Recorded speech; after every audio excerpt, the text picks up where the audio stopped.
नमस्कार साथियों, welcome to नाम नॉलेज हब। कैसे हैं आप लोग? आशा करते हैं अच्छे होंगे और आपकी तैयारी बेहतर ढंग से चल रही होगी। तो साथियों, शाम के बजने वाले हैं 6 और आपके लिए शानदार 75 क्वेश्चन लेकर हम फिर से हाजिर हैं। और ये आपका प्रैक्टिस सेट नंबर 18 होने वाला है। इससे पहले हम लोगों ने 17 शानदार प्रैक्टिस सेट को देख लिया है। आपने उसे नहीं देखा है तो चैनल के डिस्क्रिप्शन में लिंक दिया हुआ है, जाकर जरूर देख लें। तो चलिए हम लोग बिना किसी देरी के वीडियो की शुरुआत करते हैं और देखते हैं शानदार 75 क्वेश्चन, 50 जीके के और 25 साइंस के क्वेश्चन। तो लास्ट में कमेंट के माध्यम से बताइएगा कि आपका स्कोर कितना आ रहा है। पहला क्वेश्चन है कि गोद प्रथा पर प्रतिबंध लगाने वाला गवर्नर जनरल कौन था? अच्छा क्वेश्चन है, बताएं इसका सही आंसर क्या हो जाएगा। इसका जो सही आंसर हो जाएगा वो आपको याद रखना है, लॉर्ड डलहौजी। ऑप्शन बी इसका सही आंसर हो जाएगा। और वेलेजली के बारे में आपको पता ही होगा, सहायक संधि। और लॉर्ड हार्डिंग के बारे में भी आपको बता देते हैं कुछ। लॉर्ड हार्डिंग इसके काल में जो है प्रथम आंग्ल सिख युद्ध हुआ था। इसके बाद लॉर्ड विलियम बेटिंग 1833 के चार्टर्ड एक्ट में घोषणा की गई थी कि अब बंगाल का गवर्नर जनरल जो है भारत का गवर्नर जनरल कहलाएगा। तो भारत के जो गवर्नर जनरल थे पहले वो थे लॉर्ड विलियम बेंटिंग। तो इसका जो सही आंसर हो जाता ऑप्शन बी हो जाता।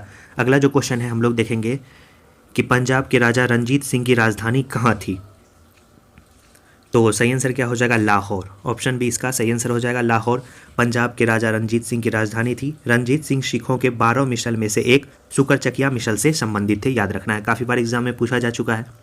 Poverty and British rule in India किसके द्वारा लिखा गया है? तो सही आंसर काफ़ी इजी क्वेश्चन है, दादा भाई नेरोजी के द्वारा लिखा गया है। ऑप्शन डी इसका सही आंसर हो जाता। महात्मा गांधी के बारे में एक पुस्तक पूछा जाता है, माई एक्सपेरिमेंट विथ ट्रूथ, याद रखना है। अगला जो क्वेश्चन है वो है, भारत में प्रथम रेलवे लाइन किस ब्रिटिश गवर्नर जनरल के समय बिछाई गई थी? बताएं इसका सही आंसर क्या हो जाएगा। तो काफ़ी इजी क्वेश्चन है, लॉर्ड डलहौजी। ऑप्शन ए बिल्कुल सही जवाब है। किस कंपनी ने सर्वप्रथम भारत में रेल सेवा प्रारंभ की? सही आंसर हो जाएगा option D, great Indian peninsular railway. Option D इसका सही आंसर हो जाएगा। अच्छा क्वेश्चन है, सती प्रथा का उन्मूलन किसके द्वारा किया गया था? सही आंसर इसका हो जाएगा, लॉर्ड विलियम बेंटिंग ने राजा राम मोहन राय के सहयोग से किया था सती प्रथा का अंत। ऑप्शन डी इसका सही आंसर हो जाएगा। 1829 ईस्वी में तृतीय बौद्ध सभा किस स्थान पर बुलाई गई थी? सही आंसर क्या हो जाएगा? पाटलिपुत्र में बुलाई गई थी तृतीय बौद्ध सभा, याद रखेंगे। और 4 बौद्ध सभा हुए, जिसमें पहला जो है आपको राजगिरी में, दूसरा वैशाली, तीसरा पाटलिपुत्र, चौथा आपको कुंडलवन कश्मीर में, याद रखना है। क्वेश्चन है कि कोटिल अर्थशास्त्र कितने अभिकरणों में विभाजित है? सही आंसर जो 8 का हो जाएगा वो आपको याद रखना है, 15। बोध गया में बोधि वृक्ष अपने जो है वंश की किस पीढ़ी का है? सही आंसर इसका हो जाएगा चौथी पीढ़ी का। ऑप्शन डी इसका सही आंसर हो जाएगा। विजयनगर के किस शासक ने चीन के सम्राट के पास अपना राजदूत भेजा था? ऑप्शन बी इसका सही आंसर हो जाएगा। 1374 में बुक्का प्रथम ने चीन के सम्राट के पास अपना दूत मंडल भेजा था। सही आंसर क्या हो जाता? Option B. मुगल काल के निम्नलिखित योद्धाओं का जो है कालानुक्रम व्यवस्थित कीजिए, ये पूछा गया है। तो अच्छे से क्वेश्चन को पढ़िए। तो सही आंसर हम लोग देख लेते हैं, घाघरा का युद्ध कब हुआ था? 1529 ईस्वी में। और चौसा का युद्ध जो है वो कब हुआ था? 1539 ईस्वी में। और खानवा का युद्ध कब हुआ था? आपको पता ही होगा, 1527 ईस्वी में। और शामूगढ़ का जो युद्ध है औरंगजेब और दारा शिकोह के बीच कब हुआ था? 1658 ईस्वी में, 1658। यानी पहले जो आपका हुआ था वो खानवा का युद्ध हुआ था, उसके बाद घाघरा का युद्ध हुआ था, यानी 2-1। उसके बाद आपको चौसा का युद्ध हुआ था, उसके बाद शामूगढ़, 2-1-3-4, यानी ऑप्शन ए इसका सही आंसर हो जाएगा। तैमूर लंग ने किस वर्ष जो है भारत पर आक्रमण किया? सही आंसर 1398 ईस्वी में। काफ़ी बार एग्जाम में पूछा गया है ये क्वेश्चन। सफलतापूर्वक कार्य करने हेतु पंचायती राज को पूरे सहयोग की जरूरत पड़ती है, किसकी? सही आंसर जो याद रखना है 13 नंबर का हो जाएगा, क्या हो जाएगा? ऑप्शन आपका ए, यानी स्थानीय जनता की। क्वेश्चन अगला है कि प्रायः किसकी सलाह पर राज्य में राष्ट्रपति शासन लागू किया जाता है? सही आंसर जो 14 का हो जाएगा वो आपको याद रखना है, राज्यपाल, याद रखना है। ऑप्शन सी इसका सही आंसर हो जाएगा। लोकसभा को कार्यकाल पूरा होने से पहले भंग किया जा सकता है। सही आंसर प्रधानमंत्री की सिफारिश पर राष्ट्रपति के द्वारा, यानी ऑप्शन डी। भारत में सर्वोच्च न्यायालय की स्थापना हुई थी? सही आंसर भारतीय स्वाधीनता अधिनियम 1935 के अधीन क्या हो जाएगा? 16 का सही आंसर ऑप्शन सी हो जाएगा। इसके बारे में आपको कुछ बता दें। सर्वोच्च न्यायालय की स्थापना, गठन, अधिकारिता और शक्ति का विनिमय करने के लिए विधि बनाने की शक्ति किसके पास होती है? संसद के पास होती है। अनुच्छेद 124 के तहत उच्चतम न्यायालय में एक मुख्य न्यायाधीश और 33 अन्य न्यायाधीश का प्रावधान है। भारत शासन अधिनियम 1935 में 321 धाराएं और 10 अनुसूचियां थी और भारत का संविधान जो है 26 जनवरी 1950 को लागू हुआ था। तो इसका जो सही आंसर हो जाता क्या हो जाता? Option C. क्वेश्चन अगला है, लोकसभा के कम से कम कितने सत्र बुलाए जाते हैं? सही आंसर क्या हो जाएगा? 2 बार, यानी वर्ष में 2 बार। सही आंसर क्या हो जाता? Option B. भारतीय संविधान ने केंद्रीय सरकार की अधिशासी शक्तियों को किसमें निहित किया है? सही आंसर क्या हो जाएगा? राष्ट्रपति, भारत के राष्ट्रपति, यानी ऑप्शन ए इसका सही आंसर हो जाएगा। क्वेश्चन अगला देखते हैं, कौन सा ऐसा कर है जो केंद्रीय सरकार द्वारा लगाया जाता है लेकिन उससे प्राप्त आय को केंद्र और राज्य में विभाजित किया जाता है? सही आंसर क्या हो जाएगा? केंद्रीय उत्पाद शुल्क। सापेक्ष निर्धनता का अर्थ क्या है? सही आंसर आर्थिक असमानताएं, ऑप्शन डी इसका सही आंसर हो जाएगा। भारत में 9वीं पंचवर्षीय योजना की अवधि कौन सी थी? आपके सिलेबस में लिखा गया है कि पंचवर्षीय योजना से क्वेश्चन पूछे जाएंगे, तो अच्छे से इसको देख लीजिए और जल्द ही वीडियो भी लाया जाएगा। सही आंसर क्या हो जाएगा? 1997 से 2002। भारत में राष्ट्रीय आय का आकलन एकत्रित किया जाता है। सही आंसर इसका हो जाएगा केंद्रीय सांख्यिकी संगठन, ऑप्शन सी इसका सही आंसर हो जाएगा 22 का। अगला जो क्वेश्चन है हम लोग देखेंगे 23 नंबर का। रुपए का अंतिम बार अवमूल्यन किया गया था, बताएं कब किया गया था अंतिम बार? सही आंसर जो हो जाएगा उसका याद रखना है कि रुपया का जो है 3 बार अवमूल्यन किया जा चुका है। पहली बार 1949 में, दूसरी बार 1966 में और तीसरी बार 1991 में। तो सही आंसर क्या हो जाता? Option A 1991। ताम्रपत्र जो है लेख दर्शाते हैं कि प्राचीन काल में बिहार के राजाओं का संपर्क था। साथियों क्वेश्चन थोड़ा सा धुंधला दिख रहा होगा लेकिन आपको पढ़ के बता रहे हैं। सही आंसर क्या हो जाएगा? जावा सुमात्रा से था। क्या हो जाएगा? Option D. क्वेश्चन है कि लोकनायक के नाम से किसे जाना जाता है? सही आंसर जो 25 का हो जाएगा वो आपको याद रखना है, जयप्रकाश नारायण। जनसंख्या की दृष्टि से बड़े राज्यों का क्रम बताना है आपको। तो सही आंसर क्या हो जाएगा देखते हैं हम लोग 26 का, कि पहला उत्तर प्रदेश हो जाएगा, उसके बाद महाराष्ट्र, फिर बिहार, फिर पश्चिम बंगाल, उसके बाद आंध्र प्रदेश। देखते हैं कहाँ पे है। पहला जो आपका उत्तर प्रदेश, दूसरा महाराष्ट्र, यानी ऑप्शन ए इसका सही आंसर हो जाएगा। अगला क्वेश्चन है कि निम्न में से किस राज्य में अनुसूचित जाति के लोगों की संख्या सर्वाधिक है? सही आंसर 27 का हो जाएगा, याद रखना है, ऑप्शन डी पंजाब। आपको बता दें पंजाब, हिमाचल प्रदेश, पश्चिम बंगाल, उत्तर प्रदेश और हरियाणा जो है अनुसूचित जाति के जनसंख्या प्रतिशत वाले राज्यों का क्रम है। वर्ष 2011 की जनगणना के अनुसार भारत की जनसंख्या घनत्व कितनी थी? सही आंसर क्या हो जाता? 382 यानी 382 थी। भारत रत्न से सम्मानित निम्नलिखित विभूतियों में कौन बिहार राज्य से संबंधित नहीं है, बताएं। सही आंसर क्या हो जाएगा? जमशेदजी टाटा, यानी ऑप्शन डी इनसे संबंधित, यानी बिहार से संबंधित नहीं है। क्वेश्चन है कि भारत के मानक समय और पटना के स्थानीय समय में लगभग कितने समय का अंतर है? काफी अच्छा क्वेश्चन है, याद रखेंगे 15 मिनट का समय अंतर है। उत्तरी गोलार्ध में जलमंडल का विस्तार का प्रतिशत कितना है? सही आंसर याद रखना है 60%, यानी ऑप्शन ए इसका सही आंसर हो जाएगा। क्वेश्चन अगला देखते हैं कि निम्न में कौन सी जो है उष्ण महासागरीय जलधारा है? सही आंसर टेस्ट सीरीज वाले जरूर बताएंगे, गल्फ स्ट्रीम, ऑप्शन ए इसका सही आंसर हो जाएगा। हिंद महासागर एवं लाल सागर को कौन सी जल संधि जोड़ती है? टेस्ट सीरीज वाले इसका भी आंसर दीजिए। सही आंसर जो 33 का हो जाएगा वो आपको याद रखना है, जल संधि का नाम है बाबा अल मंदेव, ऑप्शन ए इसका सही आंसर हो जाएगा। अगला क्वेश्चन है कि वी आकार की घाटी किससे बनती है? सही आंसर क्या हो जाएगा? नदी द्वारा, ऑप्शन सी। कौन सा देश सबसे ज़्यादा द्वीपों समूह से मिलकर बना है?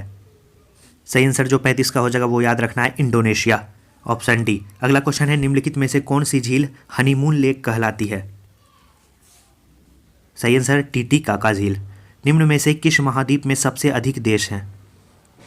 काफ़ी इजी क्वेश्चन है, अफ्रीका में। बुद्ध को प्रबोध कहाँ प्राप्त हुआ था, यानी ज्ञान कहाँ प्राप्त हुआ था, ये क्वेश्चन पूछा गया है। तो काफ़ी इजी क्वेश्चन है, बोध गया। किसने दाऊद को पटना और हाजीपुर से खदेड़ कर बाहर कर दिया? सही आंसर जो 39 का हो जाता वो हो जाता ऑप्शन सी, जहांगीर ने। हाल ही में जारी घोषणा के अनुसार किस अफ्रीकी देश ने 2030 तक बाल विवाह समाप्त करने का लक्ष्य रखा है? सही आंसर जो 40 का हो जाता ऑप्शन सी हो जाता, दक्षिणी सूडान। भारत का पहला राज्य जो इथेनॉल प्रोडक्शन प्रमोशन पॉलिसी 2021 को अपनाने की घोषणा की है। सही आंसर हो जाता बिहार। याद रखना है क्या हो जाता बिहार। 33वां ग्रीष्मकालीन ओलंपिक खेल 2024 में कहाँ आयोजित किया जाएगा। सही आंसर क्या हो जाता पेरिस फ्रांस में। अगला क्वेश्चन है कि इटली ने भारत में अपना पहला मेगा फूड पार्क की स्थापना कहाँ की है। सही आंसर गुजरात में किया। ऑप्शन डी इसका सही आंसर हो जाता। बिहार का पहला राजकीय पक्षी महोत्सव कलरव का आयोजन कहाँ किया गया। सही आंसर 44 का हो जाता ऑप्शन बी जमुई में। महात्मा गांधी अंतर्राष्ट्रीय 2021 पुरस्कार के विजेता कौन है। सही आंसर क्या हो जाता 45 का ऑप्शन डी। क्या हो जाता ऑप्शन डी यानी ये चारों। अगला जो क्वेश्चन है वो हम लोग देखेंगे वो है हाल ही में बिहार में किस नदी पर रबर डैम के निर्माण का कार्य शुभारंभ किया गया है और पूरा भी हो गया है। सही आंसर 46 का हो जाता ऑप्शन सी यानी फल्गु नदी पे। अगला जो क्वेश्चन है वर्ष 2020-21 में सर्वाधिक मछली उत्पादन बिहार के किस जिले में हुआ है। सही आंसर क्या हो जाता मधुबनी जिले में। निम्नलिखित में से किस खेल के साथ जो है कॉक्स शब्द जुड़ा है बताएं। सही आंसर हो जाता 48 का, वो आपको याद रखना है ऑप्शन बी नौका दौड़। क्वेश्चन अगला है कि सामाजिक अधिकारिता स्मृति दिवस कब मनाया जाता है। सही आंसर हो जाता 20 मार्च। और जीके के आज के लास्ट क्वेश्चन को हम लोग देखेंगे आधुनिक ओलंपिक खेल का प्रथम आयोजन कब हुआ। सही आंसर 50 का हो जाएगा 1896 ईस्वी में। अब हम लोग साइंस के शानदार 25 क्वेश्चन को देखते हैं। वीडियो को अभी तक लाइक नहीं किए हैं तो वीडियो को लाइक कर दीजिए और चैनल पे पहली बार आए हैं तो चैनल को सब्सक्राइब जरूर कर दीजिए। चलिए हम लोग शानदार 25 क्वेश्चन साइंस के देखते हैं। पहला क्वेश्चन है कि स्थैतिक चुंबकीय क्षेत्र की उपस्थिति में वर्णक्रमीय रेखाओं के कई घटकों में विभाजन के प्रभाव को क्या कहते हैं। बताएं इसका सही आंसर क्या हो जाएगा। सही आंसर इसका हो जाएगा जी-मान प्रभाव। ऑप्शन बी इसका सही आंसर हो जाएगा। अगला क्वेश्चन है कि सभी गैर शून्य वेक्टर सदिश को डैश कहा जाता है। सही आंसर इसका हो जाएगा उपयुक्त वेक्टर यानी ऑप्शन सी इसका सही आंसर हो जाएगा। दो या दो से अधिक धातुओं का मिश्रण कहलाता है, क्या कहलाता है बताएं। सही आंसर इसका हो जाएगा ऑप्शन डी यानी मिश्र धातु कहलाता है। अगला क्वेश्चन है कि एक रासायनिक यौगिक जो दो तत्वों से बना है। सही आंसर 54 का हो जाएगा ऑप्शन ए क्या हो जाएगा द्विअंगी। ऑप्शन ए इसका सही आंसर हो जाएगा। अगला क्वेश्चन है कि जीवित तंत्रों के अध्ययन से संबंधित रसायन की शाखा का क्या नाम है। 55 का सही आंसर हो जाएगा ऑप्शन सी जैविक रसायन। रसो चिकित्सा का संबंध निम्न में से किससे है। 56 का सही आंसर हो जाएगा ऑप्शन सी रोगों के उपचार में रसायनों का उपयोग और अध्ययन से है। अगला क्वेश्चन है कि निछालन प्रक्रम में शामिल है, क्या शामिल है बताएं। इसका सही आंसर क्या हो जाएगा 57 का सही आंसर हो जाएगा ऑप्शन बी घुलनशील यौगिकों को घोलना। अगला क्वेश्चन है 58 नंबर का निम्नलिखित में से क्या एक मिश्रण नहीं है। सही आंसर हो जाएगा ग्रेफाइट जो है मिश्रण नहीं है। अगला क्वेश्चन है 59 निम्नलिखित द्रवों में से कौन से द्रव का वाष्पन अधिक तीव्रता से होता है। बताएं सही आंसर क्या हो जाएगा 59 का सही आंसर इसका हो जाएगा ऑप्शन सी अल्कोहल। अगला क्वेश्चन है निम्नलिखित में से कौन से यंत्र का उपयोग आर्द्रता को मापने के लिए किया जाता है। काफ़ी इजी क्वेश्चन है बताएं, काफ़ी बार एग्जाम में भी पूछा जाता है। सही आंसर जो हो जाएगा ऑप्शन बी आर्द्रता मापी। अगला क्वेश्चन है गैस फ्लेम ज्वाला के सबसे गर्म भाग को क्या कहते हैं। सही आंसर 61 का हो जाएगा, याद रखना है option B non luminous zone यानी ऑप्शन बी इसका सही आंसर हो जाएगा। अगला क्वेश्चन है कि कौन सा गैस पादपगिरी प्रभाव यानी ग्रीन हाउस इफेक्ट के लिए मुख्य रूप से उत्तरदायी है। सही आंसर जो 62 का हो जाएगा वो हो जाएगा CO2 कार्बन डाइऑक्साइड। अगला जो क्वेश्चन है वो हम लोग देखेंगे निम्नलिखित में से कौन सा नाइट्रोजनी उर्वरक नहीं है। बताएं 63 का सही आंसर क्या हो जाएगा। सही आंसर हो जाएगा ऑप्शन डी सुपर फॉस्फेट। अगला क्वेश्चन है निम्नलिखित में से किस युग्म जोड़े का मिलान सही ढंग से नहीं किया गया है। अच्छे से पढ़ें और इसका जवाब दें। सही आंसर 64 का हो जाएगा विटामिन बी। क्या हो जाएगा विटामिन बी। पायरोडोक्सिन जो है ये आपका गलत है, इसके जगह पे होगा आपका थायमिन। अगला जो क्वेश्चन है वो हम लोग देखेंगे कि विषाणु के कारण उत्पन्न होने वाले रोग हैं। बताएं कि किस रोग का कारण जो है विषाणु है। सही आंसर जो 65 का हो जाएगा वो हो जाएगा ऑप्शन डी यानी खसरा, चेचक, गलसुआ और रेबीज का जो कारण है वो विषाणु है। अगला क्वेश्चन है प्रतिजैविक पेनिसिलिन किसके द्वारा खोजी गई थी। बताएं, काफ़ी इजी क्वेश्चन है। सही आंसर क्या हो जाएगा अलेक्जेंडर फ्लेमिंग यानी ऑप्शन बी। क्वेश्चन अगला है कि एलिसा जांच किस रोग की पहचान करती है।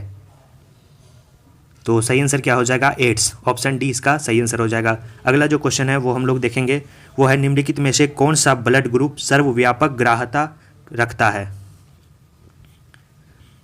सही आंसर क्या हो जाएगा? A B. अगर सर्वदाता आपके एग्जाम में पूछा जाए तो ऑप्शन डी यानी ओ जो है सर्वदाता है और ए बी आपका सर्वग्राही है। क्वेश्चन के अकॉर्डिंग इसका जो सही आंसर हो जाता ऑप्शन सी होता। प्राचीन काल के जानवरों, पौधों एवं अन्य जीवों के संरक्षित अवशेष या चिन्हों के अध्ययन का विज्ञान कहलाता है। सही आंसर 69 का हो जाएगा, याद रखना है ऑप्शन सी जीवाश्म विज्ञान। अगला जो क्वेश्चन है वो हम लोग देखेंगे, धमनियाँ जो रक्त का वहन करती है भरी होती है, बताएं। सही आंसर 70 का हो जाएगा, याद रखना है ऑप्शन ए ऑक्सीजन। पक्षियों के अध्ययन को क्या कहा जाता है? सही आंसर जो 71 का हो जाएगा वो आपको याद रखना है, पक्षियों के अध्ययन को कहा जाता है आपको ऑर्निथोलॉजी, यानी ऑप्शन बी इसका सही आंसर हो जाएगा। विटामिन ए की कमी से कौन सा रोग होता है? काफ़ी इजी क्वेश्चन है। सही आंसर इसकी कमी से रतौंधी होता है, ऑप्शन ए इसका सही आंसर हो जाएगा। पोलियो के टीके की खोज किसने की थी? सही आंसर हो जाएगा जोनास साल्क के द्वारा जो है पोलियो की टीके की खोज की गई थी। अगला जो क्वेश्चन है वो है डॉल्फिन के समूह को क्या कहा जाता है? सही आंसर बताना है। 74 का क्या हो जाएगा? सही आंसर जो हो जाएगा इसका याद रखना है पॉड, यानी ऑप्शन बी इसका सही आंसर हो जाएगा। अगला जो क्वेश्चन है और आज का लास्ट क्वेश्चन है, जीवाश्म की मूलभूत इकाई क्या है? सही आंसर क्या हो जाएगा? कोशिका यानी सेल। तो 75 शानदार क्वेश्चन आपके कंप्लीट हो गए। नीचे कमेंट के माध्यम से बताएं कि आपका सही कितना है, और प्रतिदिन शाम के 6 बजे इस चैनल से जुड़ना ना भूलें। मिलते हैं ऐसे ही शानदार वीडियो के साथ नेक्स्ट वीडियो में। वीडियो को लाइक, चैनल को सब्सक्राइब और दोस्तों और ग्रुप में शेयर कर दीजिए। चलिए साथियों, धन्यवाद।